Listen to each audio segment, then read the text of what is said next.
Olá, bem-vindo ao Minuto do Turf.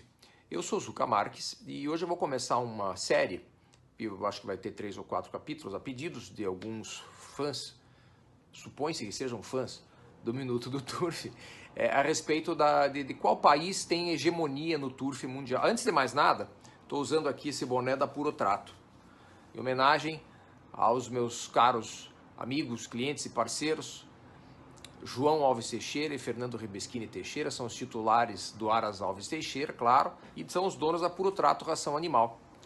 Realizaram, como é tradicional, o primeiro leilão de potros esse ano e com um sucesso maravilhoso, e felizmente o mercado segue firme, segue se mantendo apesar do coronavírus e tudo mais.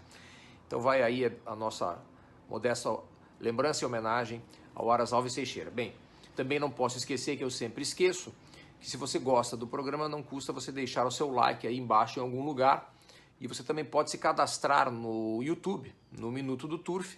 É fácil, eu não sei como faz, porque eu nunca fiz, mas é fácil, já me disseram que é fácil. Você vai lá, Minuto do YouTube, põe Minuto do Turf, e aí tem um sininho ali, enfim, você faz esse cadastramento, é muito rápido e simples, e você receberá o Minuto do Turf todas as terças, quintas e sábados, aproximadamente às 19 horas, inteiramente grátis no seu celular.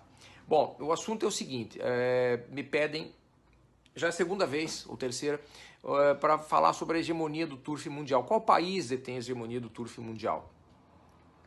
Essa discussão, para mim, é páreo corrido. Eu já achava que os Estados Unidos, até pela quantidade da sua produção anual, que só encontra um pouco de rivalidade na Austrália, mas especialmente pelo poder do dinheiro, que nos últimos 60 ou 70 ou 80 anos os Estados Unidos têm comprado invariavelmente a nata do que aparece no turf mundial, e claro, como consequência disso, do poder econômico e também das terras maravilhosas do Kentucky, a supremacia do turf mundial estava nos Estados Unidos. Então era meio assim desigual uma comparação entre os Estados Unidos e os países europeus. O que eu fiz?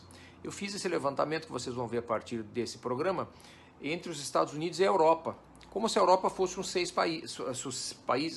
como se a Europa fosse um país somente, e agreguei nesses 6 países europeus Inglaterra, França, Irlanda, Itália e Alemanha.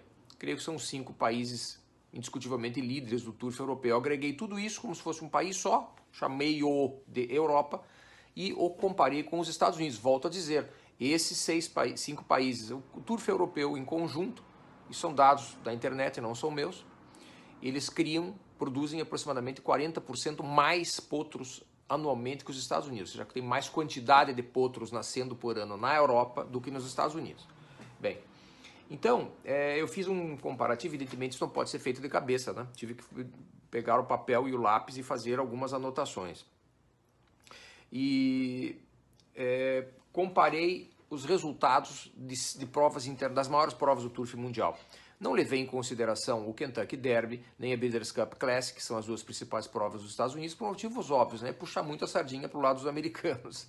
Mas levei em consideração, sim, outras provas. O Arco do Triunfo na França, o Derby de Epsom na Inglaterra, a Dubai World Cup, em Dubai, como diz o nome, a Japan Cup no Japão, a Melbourne Cup na Austrália, uma prova tradicionalíssima num país que tem a 2ª maior produção anual de equinos, só perde para os Estados Unidos, e a Saudi Cup, que começou agora já com a maior dotação do mundo. E também depois uma segunda etapa, vocês também vão ver ao longo desse programa, que já dura quase 4 minutos, analisei os resultados entre Estados Unidos e Europa, do latino-americano, do Pellegrini e do Gran Premio Brasil, as 3 provas mais significativas do turf do nosso continente. O latino-americano, porque é um coringa, ele perdão,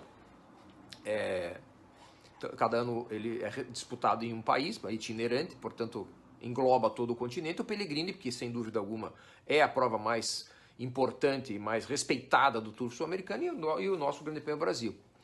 Então vocês vão ver ao longo dos próximos programas que interessantes fatos que eu descobri, embora já desconfiasse deles, e que eu espero que esclareça aqueles que me perguntaram, e a você que eventualmente também tem essa dúvida, não entre os Estados Unidos e outros países, mas entre os Estados Unidos e a Europa, como disse, considerando a Europa um único país. Não perca os próximos capítulos. Obrigado e até já.